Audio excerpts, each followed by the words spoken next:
Me llamo Sonia. Tengo 60 años. Y mientras organizaba el funeral de mi esposo, mi propia hija me acusó de ser una ladrona. Semanas más tarde, la encontré viviendo en su coche, compartiendo un sándwich con perros callejeros. Cuando tomé su mano, me susurró algo que lo cambió todo. La funeraria olía a lirios y a desinfectante, una mezcla que mi memoria asociaría para siempre con la traición. Estaba repasando los últimos detalles del servicio de Roberto, cuando Yvette irrumpió en la sala. Sus tacones resonaban sobre el mármol pulido como sentencias de un juez. «Tenemos que hablar. Ahora». Su voz era un filo helado en el aire quieto. Al levantar la vista del catálogo de flores, vi en sus ojos algo que me congeló por dentro. No era el dolor por la muerte de su padre. Era una furia pura, y estaba dirigida enteramente hacia mí. El director de la funeraria, un hombre discreto llamado señor Martínez, carraspeó con nerviosismo y se disculpó, murmurando algo sobre darnos privacidad. Lo vi escabullirse, sus zapatos susurrando contra el suelo, como si huyera de una batalla que ya se olía en el ambiente. «¿Qué ocurre, Yvette?», pregunté, aunque una parte de mí ya intuía la tormenta que se avecinaba.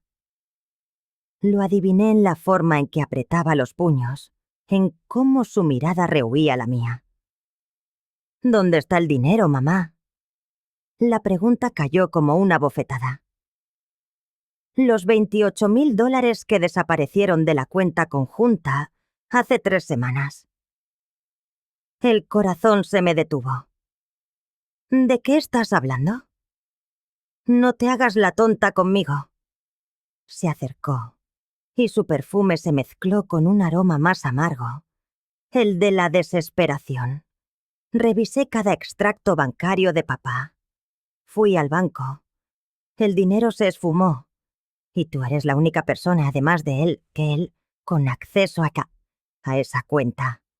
Cada palabra era una piedra. Roberto había muerto de un infarto fulminante hacía apenas 4 días. Y mi hija, mi única hija, me estaba acusando de robarle. «Yvette, yo jamás. Mentirosa». Su grito reverberó en la sala vacía, y sentí que el suelo se abría bajo mis pies. «¿Crees que soy estúpida? ¿Crees que no me doy cuenta de lo que has estado haciendo? No sé de qué dinero me hablas». Mi voz sonaba pequeña, rota, incluso para mis propios oídos. «Tu padre siempre manejó las finanzas. Yo apenas sabía lo que teníamos». Yvette soltó una risa cruel, una que no le conocía. Esa no era mi hija, la niña que se acurrucaba conmigo durante las tormentas. Era una extraña con los ojos de Roberto, pero llenos de un pez veneno que no sabía de dónde provenía. «Claro, la esposa inocente que no sabe nada», dijo cruzándose de brazos. «¿Sabes una cosa? Si ese dinero no aparece para el funeral de mañana, me encargaré de que todo el mundo sepa qué clase de persona eres». «¿Qué clase de persona crees que soy?». La pregunta fue un susurro cargado de una tristeza tan densa que sentí que me ahogaba. «Una ladrona.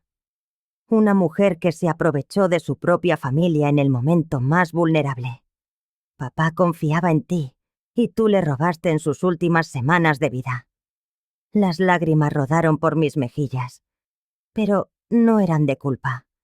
Eran de una confusión tan absoluta que sentía que perdía la razón. «Yvette, por favor, tienes que creerme. Nunca tocaría el dinero de tu padre». «Entonces, ¿dónde está?». Su voz se quebró por un instante, y en ese destello de vulnerabilidad vi a la niña que solía ser. ¿Dónde están los ahorros que guardaba para nuestro futuro? No lo sé. Era la verdad más pura que había dicho en mi vida, pero sonaba hueca hasta para mí. No, me interrumpió con una firmeza que me aterró. No vamos a fingir que somos una familia feliz en su funeral. No después de esto. Caminó hacia la puerta, pero se detuvo para mirarme una última vez. La expresión de su rostro me perseguiría para siempre. Era desprecio puro, como si yo fuera algo repugnante que hubiera encontrado pegado a la suela de su zapato. Tienes hasta mañana para confesar, o le contaré a todos quién eres en realidad. La puerta se cerró con un chasquido suave que sonó como un disparo en el silencio. Me quedé allí, de pie entre las flores destinadas al ataúd de mi esposo, sintiendo que acababa de enterrar algo más que a Roberto. Había pues enterrado la relación con mi hija, y ni siquiera sabía por qué. El funeral fue una pesadilla de susurros y miradas de soslayo. Yvette cumplió su amenaza de una forma sutil, pero devastadora. Sus comentarios venenosos se filtraron entre los familiares como un humo tóxico, envenenando el aire a mi alrededor. La oí decirle a mi cuñada: es increíble cómo algunas personas cambian cuando hay dinero de por medio. Y a mi hermana, mientras me abrazaba, le dijo lo suficientemente alto para que otros escucharan: papá siempre fue tan generoso. Lástima que no todos compartieran sus valores. Después del entierro, se acercó a mí por última vez. Ya no había furia en sus ojos, solo una frialdad que me heló la sangre. Espero que hayas disfrutado de tu papel de viuda respetable, dijo en voz baja, porque a partir de ahora todos sabrán la verdad. Ese fue el último día que vi a mi hija durante 5 semanas. Mis llamadas iban directas al buzón de voz. Mis mensajes quedaban sin respuesta. La soledad se apoderó de la casa, que de repente se sentía inmensa y vacía. Las pocas veces que algún familiar me llamaba, sus voces eran tensas, cautelosas. Me sentía juzgada por un crimen que no había cometido. Fue una tarde de martes, regresando del supermercado cuando la vi. Su coche estaba aparcado en el estacionamiento de un centro comercial abandonado. Pero no fue el coche lo que me hizo frenar en seco. Fue ella. Yvette estaba sentada en el capó, compartiendo un sándwich con 2 perros callejeros. Estaba mucho más delgada, demacrada. Llevaba la misma ropa del funeral, ahora arrugada y sucia. Mi corazón se partió. Mi hija, mi niña, estaba viviendo en su coche. Aparqué a cierta distancia y la observé. Vi cómo dividía con cuidado su comida, dándoles a los animales porciones más grandes que la suya. Esta no era la mujer furiosa que me había acusado. Era alguien roto. Cuando me acerqué, levantó la vista. Sus ojos se endurecieron por un instante. ¿Qué haces aquí? Su voz sonaba ronca. Yvette, Dios mío, ¿qué te ha pasado? No es asunto tuyo. Pero en sus palabras no había convicción, solo un cansancio infinito. ¿Desde cuándo vives así? Desde que me echaron del apartamento. Susurró. No podía pagar el alquiler. ¿Por qué no me llamaste? La pregunta se me desgarró en la garganta. Soy tu madre. Sin importar lo que creas, jamás te habría dejado sola en esto. Algo se quebró en su coraza. Vi a la niña Co asustada que buscaba refugio en mis brazos. Extendí la mano, y tras una terrible duda, ella puso la suya, fría y temblorosa, sobre la mía. Fue entonces, en ese preciso instante, que se inclinó hacia mí y susurró las palabras que lo cambiarían todo. Él me dijo que tú lo sabías. Me quedé paralizada con su mano helada en la mía. El aire de la noche pareció volverse denso, irrespirable. No entiendo de qué hablas, Yvette. Logré articular. Retiró la mano como si mi piel la quemara. No finchas, mamá. Su voz temblaba. Papá me dijo que sabías lo que él hacía, que estabas de acuerdo, y que por eso nunca me defendiste. El mundo se inclinó. ¿Defenderte de qué? Me miró, y en sus ojos vi una tristeza tan antigua que parecía grabada en sus huesos. De él, mamá. De lo que me hacía cuando tú no estabas, o cuando fingías no estar. Incluso mientras lo negaba, fragmentos de recuerdos olvidados comenzaron a emerger de la oscuridad. Pequeños detalles sin importancia que ahora cobraban un sentido monstruoso. La vez que Yvette, con 12 años, dejó de sentarse en el regazo de Roberto. Las excusas que siempre encontraba para no quedarse a solas con él. El cerrojo que insistió en poner en la puerta de su cuarto a los 13. Yvette.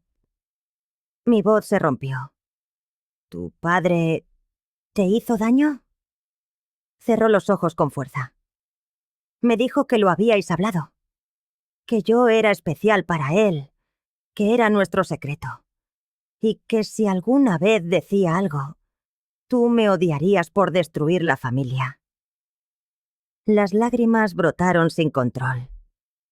Oh, Dios mío. Mi niña. Yo nunca supe nada. Te lo juro. Sus ojos se abrieron de golpe, y por primera vez en semanas, vi en ellos una chispa de esperanza desesperada.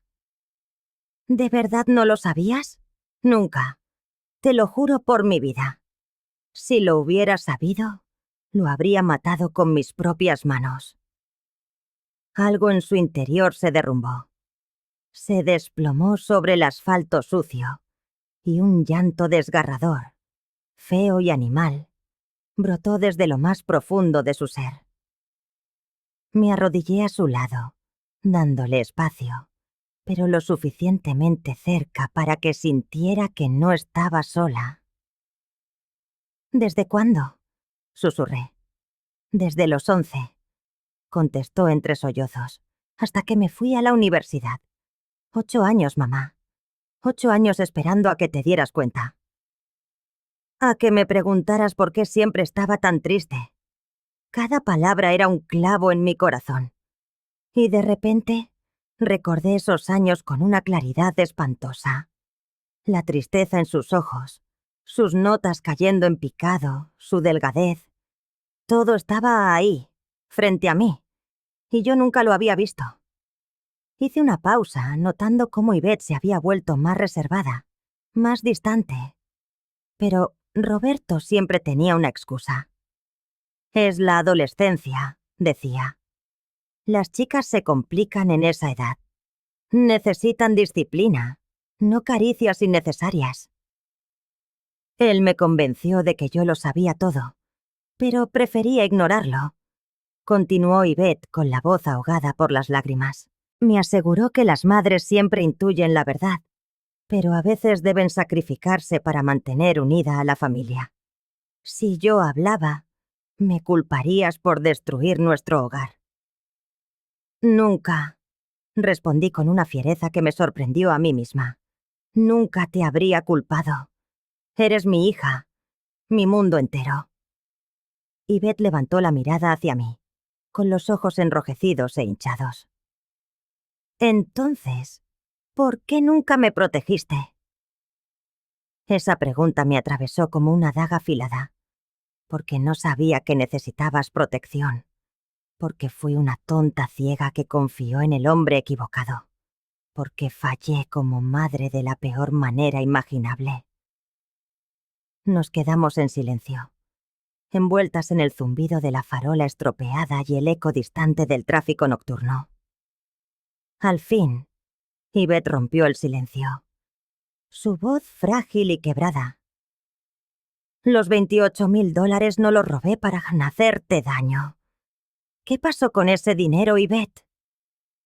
Ella se secó la nariz con la manga de su suéter desgastado. Era para terapia, para un psicólogo especializado en traumas. Había ahorrado durante años, pero no era suficiente. Cuando papá murió, pensé que podría usar parte de sus ahorros para conseguir la ayuda que necesitaba. Mi corazón se rompió en 1000 pedazos. ¿Por eso me acusaste de haberlo robado? Creí que si admitía haberlo tomado, preguntarías por qué necesitaba tanto para terapia, y entonces tendría que contártelo todo. Y temía que me odiaras por haber guardado silencio tanto tiempo. Oh, mi amor, susurré. Mi pobre niña. Pero luego, al verte en el funeral, con esa confusión real en tus ojos, empecé a dudar si él había mentido sobre eso también. Me acerqué un poco más, y esta vez Yvette no se apartó. Mintió sobre todo, cariño. Nos manipuló a las dos. Nos mantuvo separadas para que no descubriéramos la verdad. Yvette asintió lentamente, como si las piezas de un rompecabezas complejo empezaran a casi a encajar. Siempre me preguntaba por qué eras tan distante conmigo. ¿Por qué no parecías quererme tanto como a él? Comprendí con horror creciente, porque él se aseguró de que así fuera. Dios mío, Yvette, cuántas otras mentiras me dijo sobre ti. Nos miramos bajo la luz parpadeante, madre e hija, empezando a ver la verdad enterrada bajo años de engaños. Pero sabía que esto era solo el principio. Si Roberto había mentido sobre algo tan profundo, ¿qué otras verdades había ocultado en las sombras de nuestro matrimonio? Esa noche, llevé a Yvette a casa. No fue fácil. Al principio se resistió, insistiendo en que podía seguir viviendo en su coche para no ser una carga. Pero le dije que era yo la que necesitaba su compañía, que no podía pasar otra noche sola en esa casa. Y al fin aceptó. La ayudé a llevar sus pocas pertenencias de Londa a la habitación de huéspedes. Todo cabía en 2 bolsas de plástico y una maleta pequeña. Ver la vida de mi hija reducida a tan poco me partió el corazón de formas que nunca imaginé. Mientras ella se duchaba, me senté en la cocina con una taza de té que se enfrió sin que la tocara, intentando asimilar todo lo descubierto. ¿Cómo pude estar tan ciega? ¿Cómo viví con un monstruo durante 27 años sin darme cuenta? Cuando Yvette bajó, con el cabello limpio y envuelta en una de mis batas viejas, parecía más joven, más vulnerable. Se sentó frente a mí en la mesa de la cocina, el mismo lugar donde habíamos compartido desayunos miles de veces cuando era niña. «Mamá», dijo con suavidad, «hay cosas que necesitas saber sobre cómo nos manipuló a las dos». Asentí, preparándome para lo que vendría. «Dime todo». Yvette respiró hondo antes de continuar. ¿Recuerdas cuando tenía 14 años y empezaste a trabajar turnos extra en el hospital los fines de semana? Sí, respondí lentamente. Lo hice porque necesitábamos dinero para tu universidad. Tu padre me animó a tomar esas horas. Él me dijo que habías pedido que trabajara más porque no soportabas estar en casa conmigo, que te recordaba demasiado a tu hermana fallecida y eso te entristecía. Eso es mentira, dije con firmeza. Trabajé esos turnos por nuestro futuro. No por eso. Yvette asintió, aunque vi que parte de ella que aún luchaba por creerlo. Él tenía una forma de hacer que las mentiras parecieran verdades absolutas, con detalles que parecían imposibles de inventar. ¿Qué más te dijo sobre mí? Que habías tenido una aventura cuando yo era pequeña. Dijo que por eso eras fría conmigo a veces, porque me veías como la razón por la que no podías irte con tu amante. La acusación me dejó sin aliento. Yvette, nunca tuve una aventura. Nunca. Tu padre fue el único en mi vida desde que nos casamos. Lo sé ahora, respondió rápidamente. Pero durante años creí que era verdad. Explicaba tu tristeza. ¿Por qué no me abrazabas tanto como yo quería?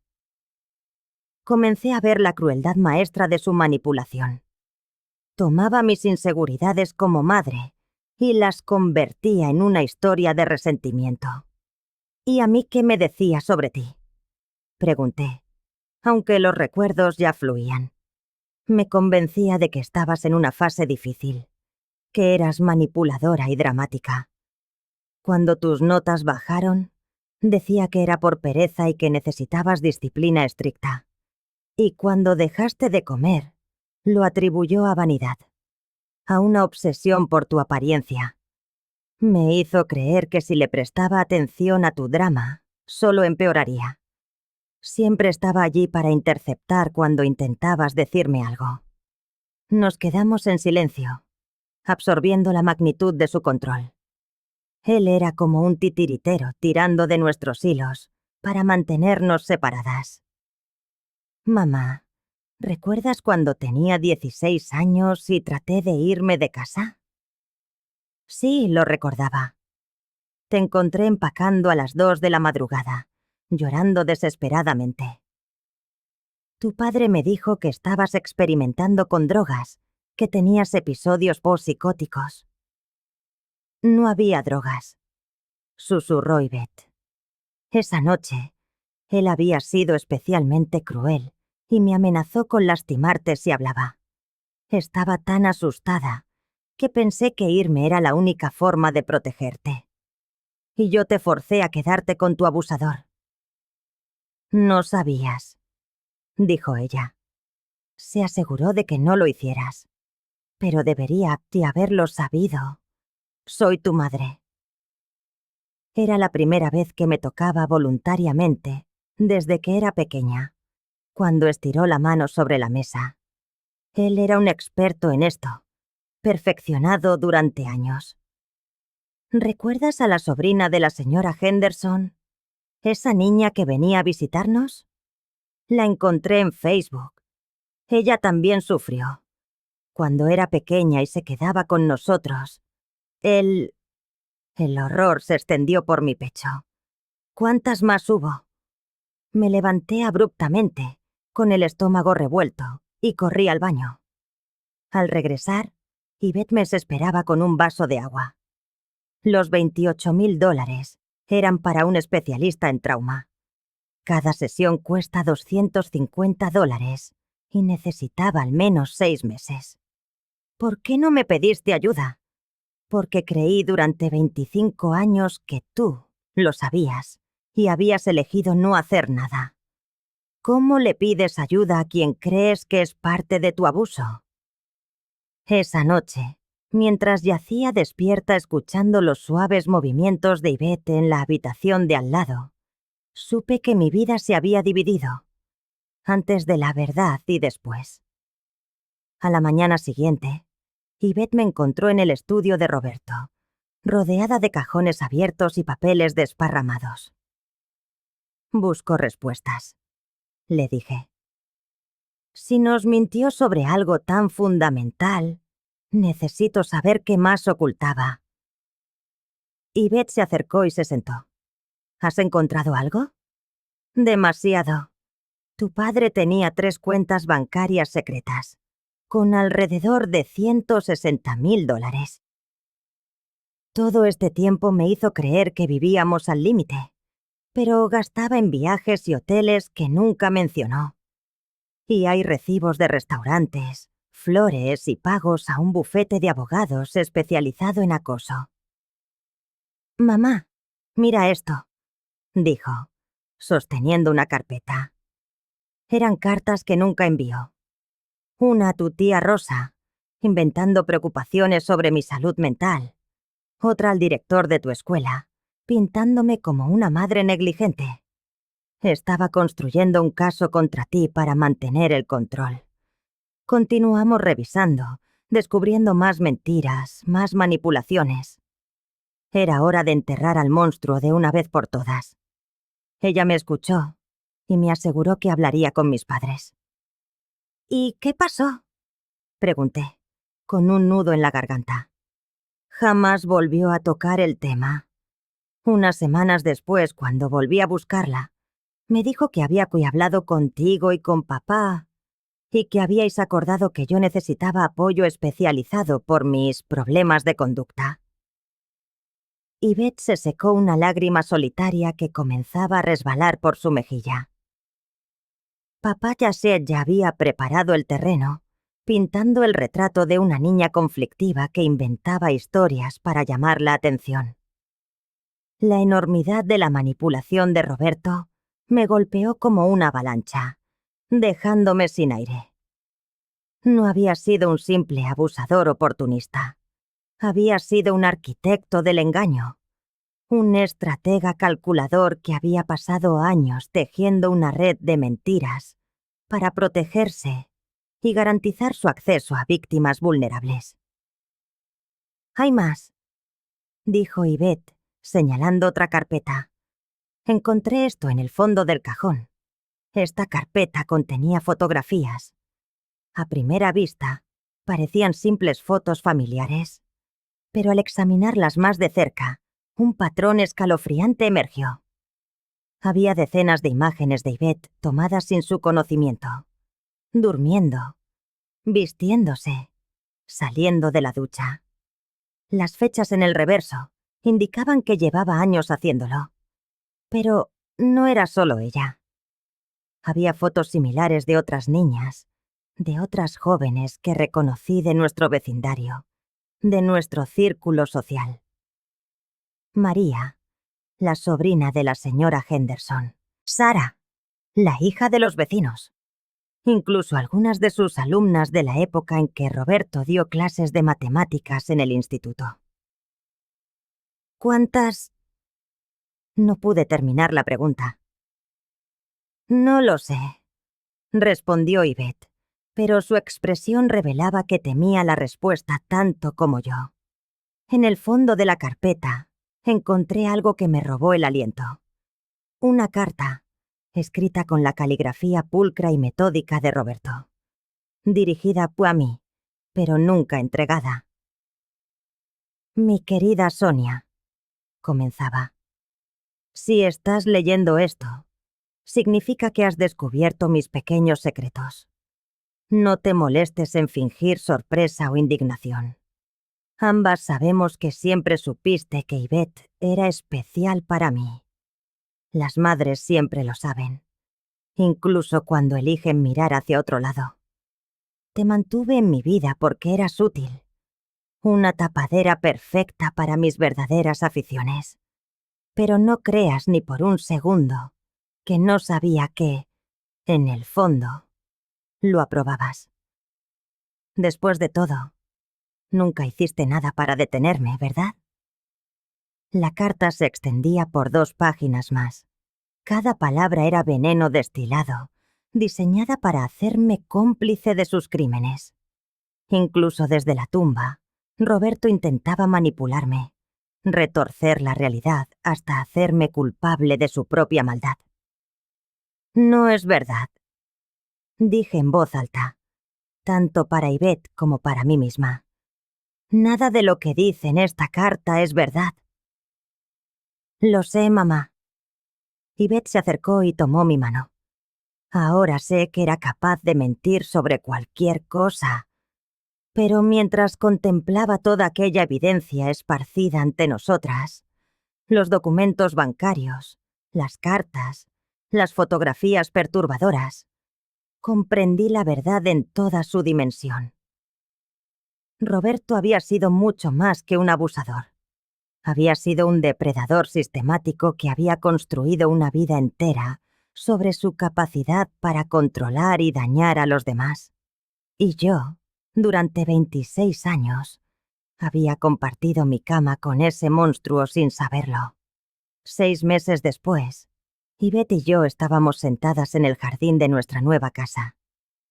La decisión de mudarnos había sido difícil, pero tan necesaria como respirar.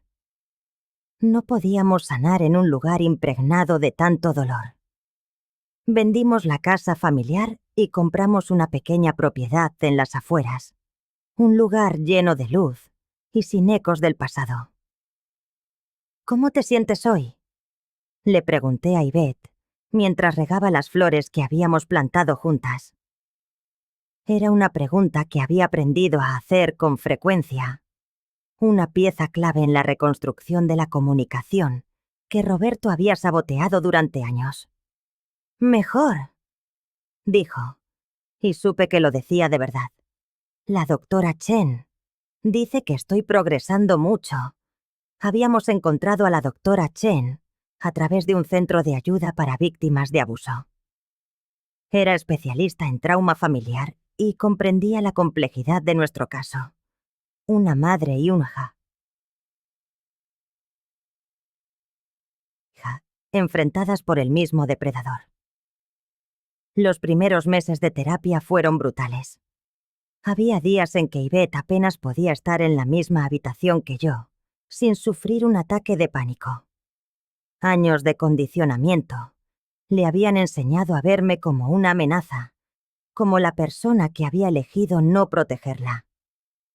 Deshacer ese nudo requirió una paciencia infinita por ambas partes.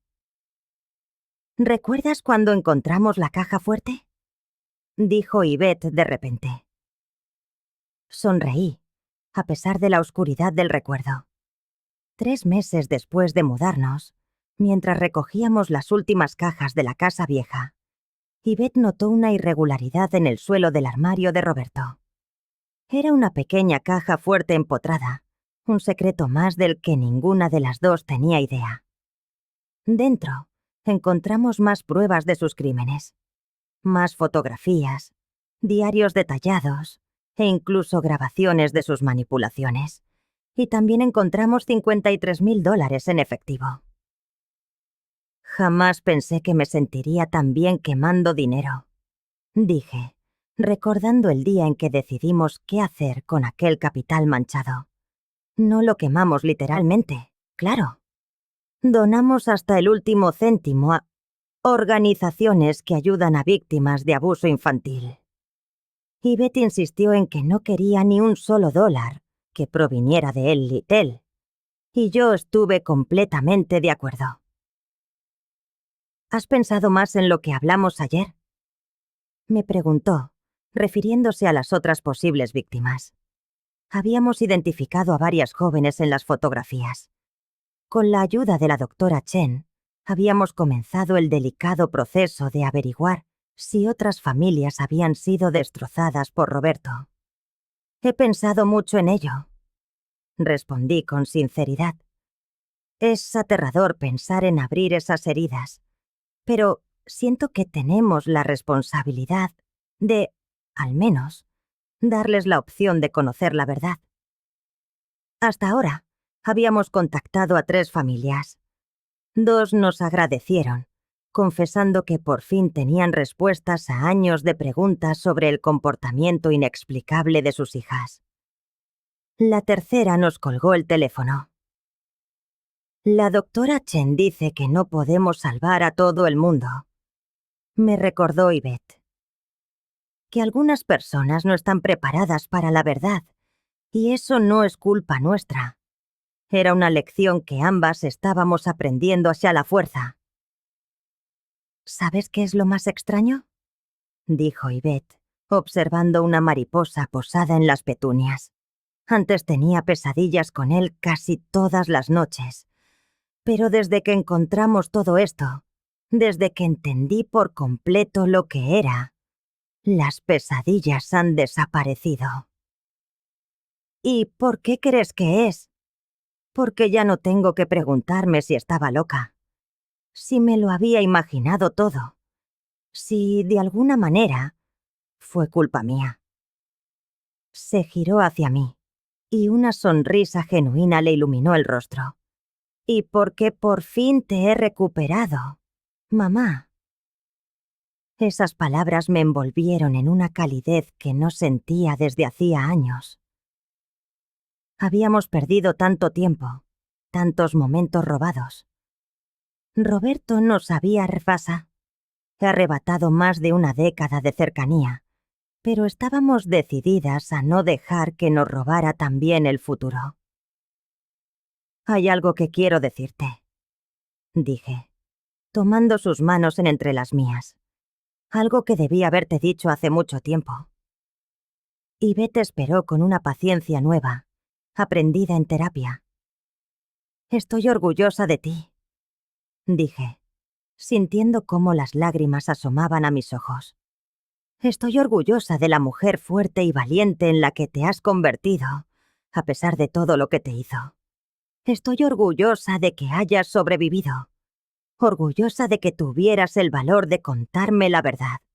Y estoy muy, muy orgullosa de ser tu madre». Yvette rompió a llorar, pero esta vez no eran lágrimas de dolor. Eran lágrimas de alivio, de liberación, de esas que solo brotan cuando una herida antigua, por fin, comienza a sanar. «Yo también estoy orgullosa de ti, mamá», dijo entre sollozos, «por no huir, por creerme, por luchar por nosotras, incluso cuando parecía imposible. Nos abrazamos allí, en el jardín, rodeadas por las flores que habíamos plantado juntas, bajo el cálido sol de la primavera. No era el final del camino. Sabíamos que quedaba mucho trabajo, más terapia, más conversaciones difíciles. Pero era un comienzo.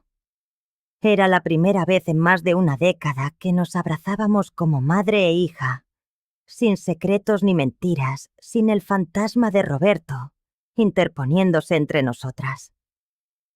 Esa noche, mientras yo preparaba la cena y Yvette estudiaba para sus exámenes de máster en trabajo social, sonó mi teléfono.